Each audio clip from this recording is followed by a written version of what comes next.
নমস্কার বন্ধুরা, আপনারা সবাই কেমন আছেন? গতকাল আমরা দুজনে মিলে আমাদের গ্রামের 126 বছর পুরনো খুবই জাগ্রত শ্রী শ্রী মাতা মনসা মায়ের মন্দিরে পুজো দিতে গিয়েছিলাম। মন্দিরটি আমাদের গ্রামের মাঝখানে অবস্থিত। দীর্ঘদিন থেকে ইচ্ছে থাকার পরেও আমাদের সময় করে ওঠা হয়নি।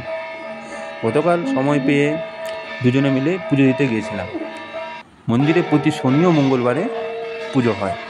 আমাদের গ্রাম ছাড়াও পার্শ্ববর্তী গ্রামের এলাকাবাসী সবাই আসেন মায়ের মন্দিরে মনস্কামনা পূরণের আশায়। এখন আপনারা দেখছেন পুরোহিত মশাই একনিষ্ঠভাবে মায়ের পুজো করছেন। এলাকার অনেকেই আছেন যারা নতুন গাড়ি কিনলে মায়ের মন্দিরে পুজো দিতে আসেন। আজও দুজন তাদের নতুন গাড়ি নিয়ে এসেছিলেন পুজো দিতে।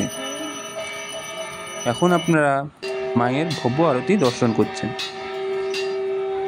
পুরোহিত মশাই পঞ্চপ্রদীপ, কর্পূরদানি, ধূপ, জলশঙ্খ, চামর ইত্যাদি দিয়ে মায়ের আরতি সারছে।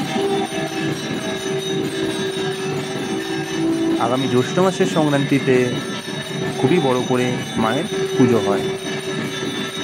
মায়ের পুজো উপলক্ষে মেলা বসে, অনেক লোকের সমাগম হয়। আপনাদের ইচ্ছে থাকলে মায়ের মন্দিরে পুজো দিতে আসতে পারেন। এছাড়াও রাতে মনসামঙ্গল যাত্রাপালা হয়। মায়ের কাছে পুজো দিতে পেরে মনটা খুবই প্রসন্ন হলো। পুজো আমাদের দেওয়া প্রায় শেষের দিকে, আমরা পুজো দিতে পেরে খুবই আনন্দিত হলাম। পুজো দেওয়া শেষ করে আমাদের মন্দিরের চারপাশে ছোট ছোট বাচ্চাদেরকে প্রসাদ বিতরণ করলাম। পুজো শেষ করে আমরা ধীরে ধীরে বাড়ি যাওয়ার পথে এগোলাম। নমস্কার, ধন্যবাদ।